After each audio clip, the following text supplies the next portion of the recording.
Okay, today I'm going to talk about mental calculation. I'll be doing a few videos on this. Hopefully I'll finish it in 2 or 3 videos. The first one will be on multiplication and division, as I've written here, multiply and divide. Okay, so there are actually 2 main rules to follow. As you can see, the first one is in blue and the second one is red. The blue one is for multiplication and the red one is for division. Okay, these are general rules. Of course, you can deviate from the rule, but generally this will be the easiest way to do mental calculation. So we'll start with multiplication. So we'll start with something simple. What do I mean by split tens and ones? So given a problem here, 14 times 3. So of course choose the bigger number. In this case it's 14. Okay, so I have to split 14 into tens and ones. This is basically 10 and 4. Okay, so you just do each individually and then you add them up.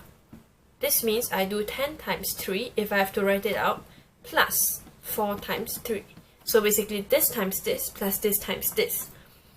So you get 30 plus 12, which should give you 42. So of course you do this in your head. That's why before you do this, you have to be good at the multiplication table. I highly suggest that you memorize the multiplication up to 12. This is a must. It's very important. It will help you do mental calculation much faster. Okay, so this is a relatively simple sum, right? So we'll just do another one. For example, 16 times 4. So you have to do this in your head, right? Usually I do the ones place first, like 6 times 4 is 24. Then I add 40. Immediately it should give me 64. Okay, so 6 times 4 is 24 plus another 40 is 64. Pretty straightforward. But here comes the problem. Okay, what if I have 3 digits? So I'll give you another one. So I'll give you 2 examples of 3 digits. So this is why I wrote the second part of the first rule, or in 2 simplest 2 groups. So here let me try and show you an example. The first scenario is this, and the second scenario is this. Hold on. Okay, found it. Okay, 2 situations. So again, I'm going to split this number into 2 groups, right? And this number also into 2 groups. But depending on the situation, I will split them differently. I will choose the easiest way to do this, which I think would be 16 and 3. Of course, you could choose 63 and 1, but that's not the easiest way, right? 63 times 3 is a little bit complicated. So here, same. I'm going to do 1, 2, and 3 separately. So as you can see, I've split these 2 problems in different ways. Depending on the question, I will choose which is the fastest method, right? It again doesn't make sense to split 31 and 2. Actually, you could as well. In this case, both are fine. But I think it's easier to do this. So 3 times 3 is 900. 12 times 3 is 36. So this should give me 936. 900 plus 36. So here, 3 times 3 is 9, so I'll end with a 9. Now 16 times 3. So to do 16 times 3, it is just like doing this. You have to do it mentally. So 6 times 3 ends with an 8. 18, right? Plus another 30, 48.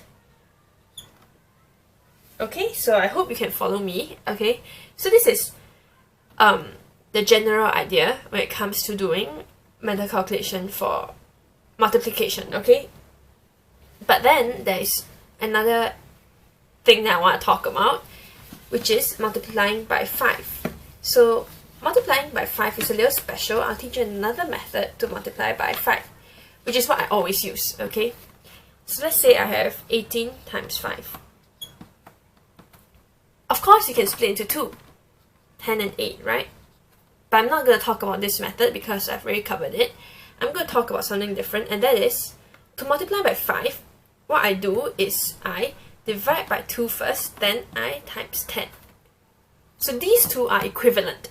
Okay, it is like if I were to sort the position, 18 times 10 divided by 2, it will still be times 5, but I find it easier to divide by 2 first, then you add the 0 behind it. Okay, so what I get is 18 divided by 2, 9 times 10 is simply 90.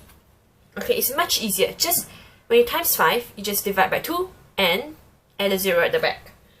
Of course, there will be some problems, okay, what if you get 15 times 5? So for odd numbers, it's a little bit different, right? Because when you 15 divide by 2, you do not get a whole number. Instead, you get a decimal. But it's pretty easy. All you have to do is just think of the next number. Okay, the number before 15. Think of a number before 15, and that is 14, right? 14 divided by 2 is 7. And then all you have to do is just add 0.5. Okay, and then you times 10, you get 75. That's the answer, okay? So just do one more for practice. 19 times 5. Again, think of the number before 19, 18. So you should get 95. Because 18 divided by 2 is 9, right? So 9. And then you just add a 5, okay? So I hope this is clear to you.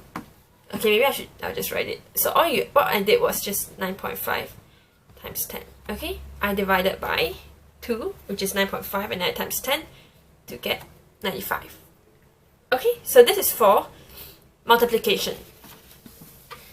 Next, I will talk about division. So division, again, I'm trying to simplify my big problem into a smaller problem by splitting it into smaller groups, but I will split them a little bit differently.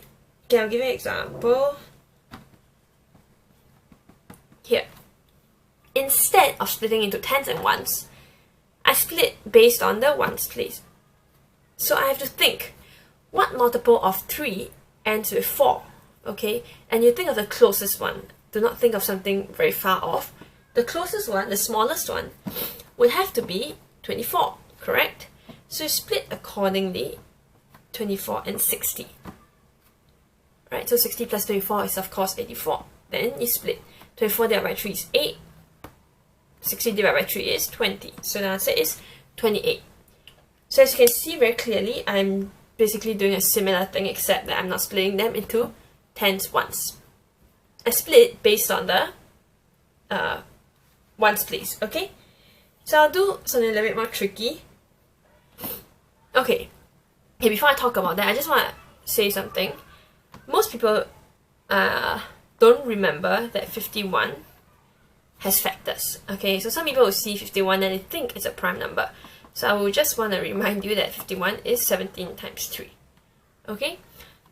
Because sometimes when you deal with 3-digit, 4-digit numbers, it looks like the sum wouldn't work, okay? Like for example, 261 divided by 3. Initially you might think, okay, this doesn't look possible. But it is, because, again, I look at the ones place, right? So of course I can do 21. Because that's the closest, right? 21, and then I have 240. Okay? Or you could do, I mean, this is not the closest, you could do 51 and 210. Both are fine, okay? So I will do this. Because the closest one will give you usually it will give you a 1-digit number, like 7, right? Whereas 51, I have to deal with 17. So it's better not to do it. Always choose the smallest one. Then 240 divided by 3 should give you 80. Okay, so I'll just do one more. Here it will be 207 divided by 9. Again, always think of the smallest multiple of 9, which should give me 27, and then the remainder is 180. So of course your addition and subtraction has to be fast here, okay? So 27 divided by 9 should be 3. 180 divided by 9 is 20. So the answer is 23. So that's all that I really want to talk about today. It's actually pretty straightforward. Nothing very fancy. You just need practice and you have to be familiar with your multiplication table and the factors, basically. Like if I give you 48, a number 48, you should be able to list me out the factors very quickly. Like 6, 8, 2, 3, 4, 12, 24. All these should come very quickly, okay?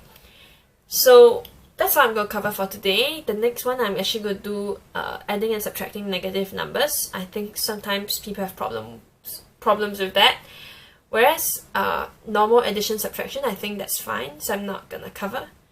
So thank you for watching. I hope you liked this video. Have a nice day.